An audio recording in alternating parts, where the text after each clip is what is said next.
Hello students, welcome to the Agnij online classes. और आज की क्लास में हम पढ़ने वाले हैं class 12 business studies financial management का topic factors affecting dividend decision.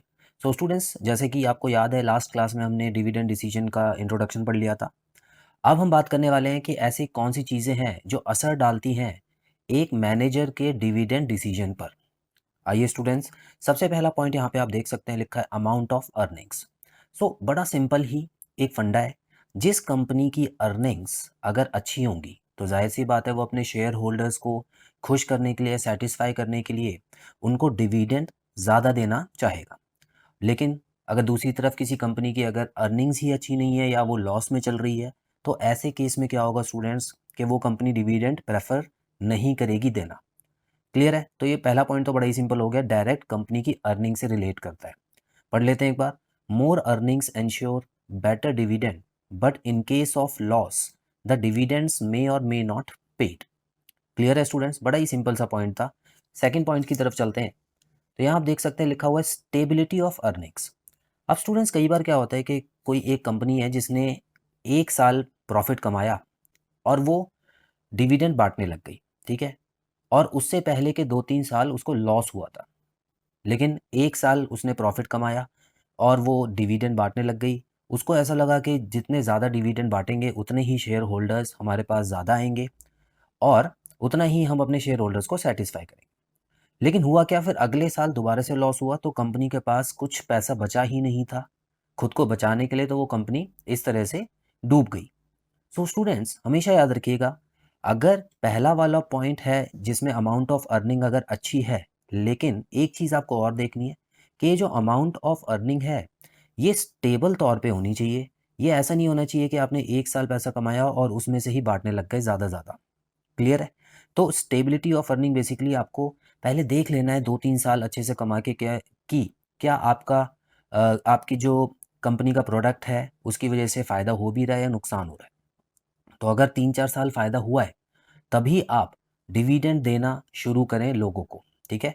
और साफ-साफ आप बता दें अपने शेयर होल्डर्स को कि डिविडेंड जो होगा वो पूरी की पूरी कंपनी पॉलिसी होगी, ताकि उनको ऐसा ना लगे कि आप जब भी प्रॉफिट होगा तभी आप डिविडेंड देंगे। कभी-कभी उस प्रॉफिट को बचाना भी ज़रूरी होता है। A company with stable and regular earnings can afford to declare higher dividends. Clear है?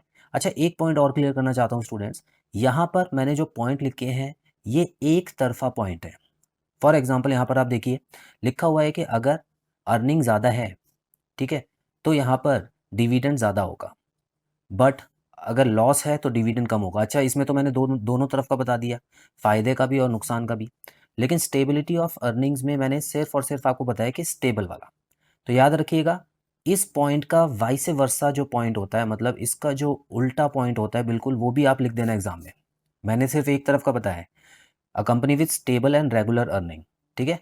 आप ये भी लिख सकते हैं, on the other hand if the earnings are unstable और irregular then company can not afford higher dividends. I hope ये चीज़ क्लियर है स्टूडेंट्स। तो दोनों तरफ आप लिख देना। आगे बढ़ते हैं, थर्ड में देखेंगे ग्रोथ अपॉर्चुनिटीज़। अच्छा, कभी कभी कुछ कंपनीज क्या होती हैं स्टूडेंट्स, 3 या 4 साल से प्रॉफिट कमा रही है, ठीक है, और लगातार प्रॉफिट कमा रही है, लेकिन डिविडेंड देना अभी भी प्रेफर नहीं कर रही है। तो हमेशा याद रखिएगा, ऐसी कंपनीज जो होंगी वो बढ़ती हुई कंपनीज होंगी, ठीक है। देखिए, कुछ कंपनीज हो चुकी हैं पूरी तरह, उन्होंने अपना बिजनेस अच्छे से फैला लिया है पूरे भारत में। फॉर एग्जाम्पल आप समझ सकते हैं रिलायंस इंडस्ट्रीज हो गया या टाटा इंडस्ट्रीज हो गया। तो ये बहुत बड़ी बड़ी कंपनीज हैं, इन्होंने कई साल में अपना बिजनेस फैला लिया है पूरे इंडिया में। अब ऐसी कंपनीज जो होती है ना, वो क्या करती है, अपने प्रोडक्ट पे काम करती हैं, नए प्रोडक्ट निकालती हैं। वो अपनी आपको इस तरह से ग्रो करती हैं, ना कि वो अपनी ब्रांचेस बढ़ाती हैं, क्योंकि वो ऑल ओवर इंडिया में वैसे भी फैली हुई है, कुछ तो फॉरेन कंट्रीज में भी फैली हुई है। तो ऐसे में स्टूडेंट्स, जो ऐसी बड़ी कंपनीज हैं जो पहले से ही अपनी ग्रोथ कर चुकी हैं, तो वो डिविडेंड देने में हिचकिचाती नहीं है, क्योंकि उनके पास पैसा है, उनको और ग्रो नहीं करना है। लेकिन कुछ ऐसी नई कंपनीज हैं जो बहुत अच्छी कंपनीज हैं, जिन्होंने अपना प्रोडक्ट जब लॉन्च किया तो बहुत अच्छा प्रोडक्ट था उनका, तो उनको बहुत जल्दी जल्दी ग्रो करना है स्टूडेंट्स, तो उनको है ना पैसा बचाना पड़ता है। तो वो कितने भी साल का प्रॉफिट हो जाए वो बहुत कम डिविडेंड देती हैं, या कुछ कंपनीज नहीं भी देती, ठीक है। तो इसका मतलब ये नहीं है कि वो अच्छी कंपनीज नहीं है, इसका मतलब है कि वो रिटेन ज़्यादा कर रही है स्टूडेंट्स, ठीक है। तो कंपनी का अगर लक्ष्य होता है कि हमको और ग्रो करना है, तो जाहिर सी बात है उनको रिटेन्ड अर्निंग ज़्यादा करनी होगी, डिविडेंड कम देना होगा।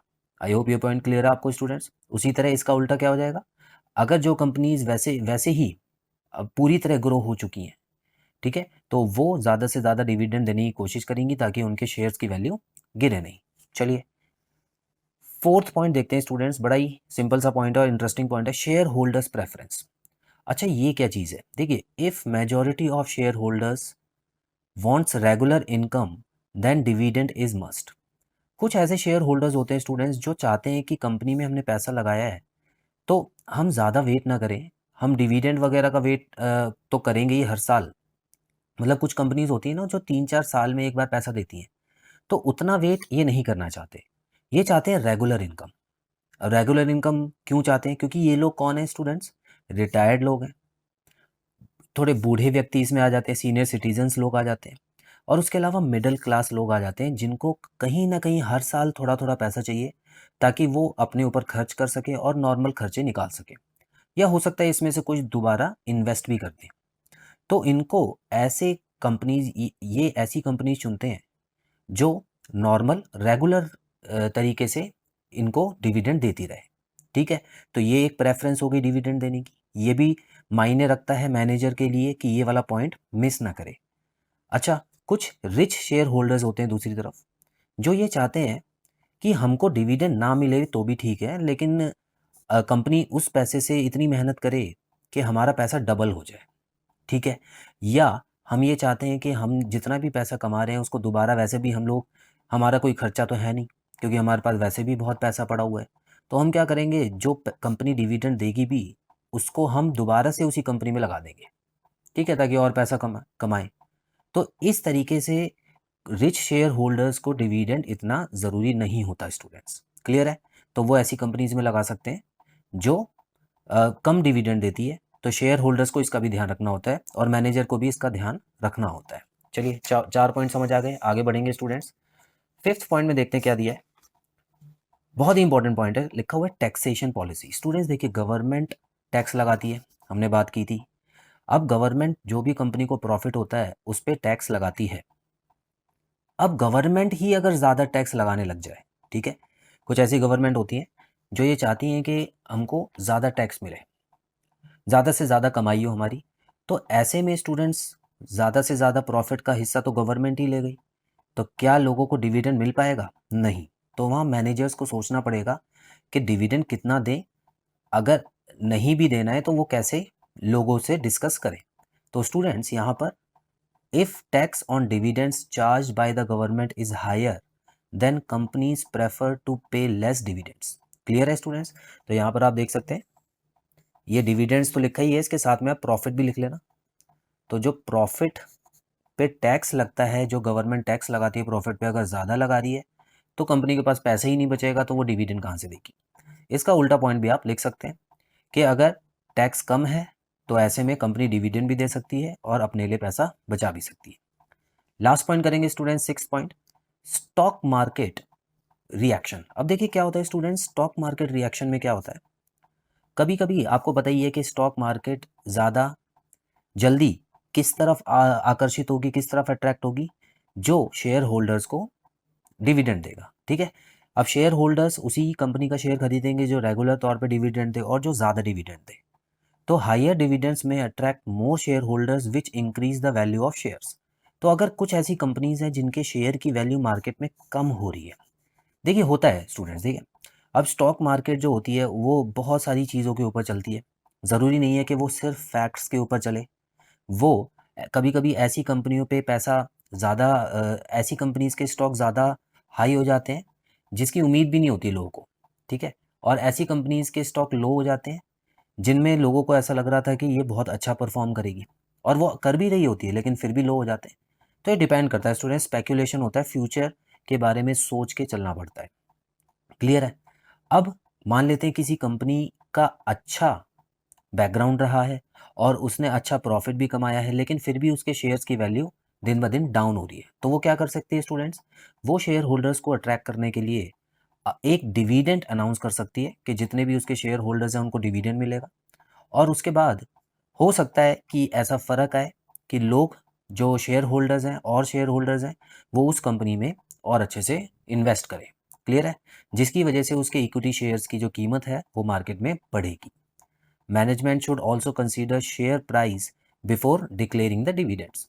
ठीक है, अब देखिए पहले से ही अगर बहुत हाई शेयर चल रहा है किसी कंपनी का, ठीक है, हाई शेयर मतलब है कि उसकी वैल्यू शेयर की इतनी नहीं है लेकिन लोग इतना ज़्यादा खरीदना चाहते हैं कि वो डबल रेट पे मिल रहा है, तो ऐसे में और डिविडेंड ना दे कंपनी तो ही अच्छा रहेगा, क्योंकि ऐसे में उसकी शेयर की जो वैल्यू है वो और बढ़ जाएगी क्योंकि और लोग उसमें ज्वाइन होने लग जाएंगे। तो ये सारी चीज़ें स्टूडेंट्स एक फाइनेंशियल मैनेजर को सोच के चलनी पड़ती है। तो फाइनेंस मैनेजमेंट में ये भी एक बहुत बड़ा पॉइंट है स्टूडेंट्स, जो आपको आगे चल के और डिटेल में बताया जाएगा। So I hope students factors affecting dividend decision के सारे पॉइंट्स आपको क्लियर है।